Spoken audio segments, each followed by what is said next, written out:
Hello everyone, আসসালামু আলাইকুম। তো আজকে এসে যায় বৃষ্টি, প্রচুর বৃষ্টি। তো এই জন্য একটু চিন্তা ভাবনা করলাম যে আজকে দেশি আলু দিয়ে মুরগির মাংস রান্না করবো আর এই যে সিট পিঠা বানাবো।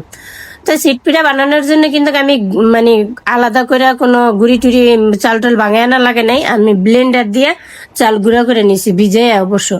আর এই যে এদিকে আমি যে পোলাটা গরম হয়ে গেছে, সেই জন্য সিট পিঠাটা দিয়ে দিতে আসছি। আপনি ইচ্ছা করলে এটা একটা বোতলে বইরা মুখাটা একটু ছিদ্র করে নিয়ে ওইভাবে দেওয়া যায়, কিন্তু আমি ছোটবেলাতে দেখতাম যে আমার আম্মা এভাবেই বানাইতো। তা আমি চেষ্টা করছি যে আমার মা যেভাবে বানায় আমি যেভাবে শিখছি সেভাবেই বানানোর। এই যে আমার প্রথম পিঠাটা কিন্তু হয়ে গেছে, মাশাল্লাহ, আলহামদুলিল্লাহ। মোটামুটি খারাপ হয়েছে না, আমার মতে ভালো হয়েছে, কারণ আমি যেরকম পারি আমার কাছে মনে হয়েছে যে না, আমি মনে হয় ভালোই বানাইছি, খারাপ বানাইছি না। তো পরের পিঠাটা আবার দিয়ে দিতেছি। এগুলা কিন্তু গোলা বেশি লাগে না, আমি মনে হয় যে আরো যদি অল্প গোলা নিতাম তাইলে হয়ে যেত, কিন্তু এই মানে এই গোলাটা দিয়ে আমার অনেকগুলা পিঠ হইব। অবশ্যই আমি কিন্তু গোলাটা গুলে নিছি যে একটু লবণ, শুধু একটু লবণ দিয়ে, পরিমাণ মতন একটু লবণ আর পানি, এটা দিয়ে কিন্তু আমি এই যে গোলাটা গুলে নিছি। কারণ ওইরকম বিশেষ কোনো কিছু লাগে না, এর মধ্যে কোনো চিনি দেওয়া লাগে না, কোনো কিছু লাগে না, এটা মানে চিনি ছাড়াই হয়।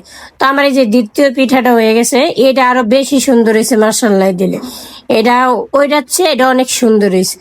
আমি তো মনে হয় এর আগে আমি কয়েকবার বানাইছিলাম, কিন্তু এই চুলা, মাটির চুলা যে এত সুন্দর হইব আমি ভাবতেই পারিনি। কিন্তু আমি ছোটবেলায় দেখতাম যে মা অনেক সিট পেটে বানাইতো, হাঁসের মাংস রান্না করতো।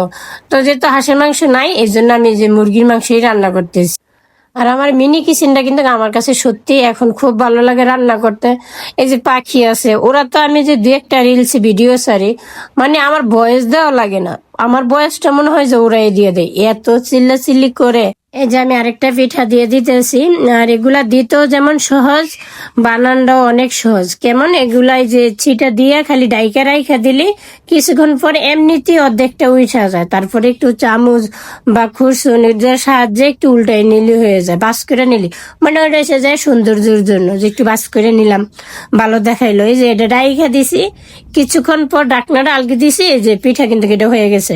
তা আমি পিঠার ভিডিওটা আর অত বড় করবো না, কারণ আমি যদি মুরগির মাংস পিঠা সম্পূর্ণ বানানোটা দেখাই তাইলে অনেক বড় হয়ে যাবো ভিডিওগুলা। মুরগির মাংস রান্না করা আর এই যে চিট পিঠা খাওয়া, এটা দ্বিতীয় পার্টে থাকবে, কারণ হচ্ছে যে ভিডিওটা অনেকটা বড় হয়ে যাবো। তো এই জন্য আর আমি সম্পূর্ণ ভিডিওটা একসাথে দিতে পারলাম না। এই যে পিঠা কিন্তু সুন্দর মতো হয়ে গেছে।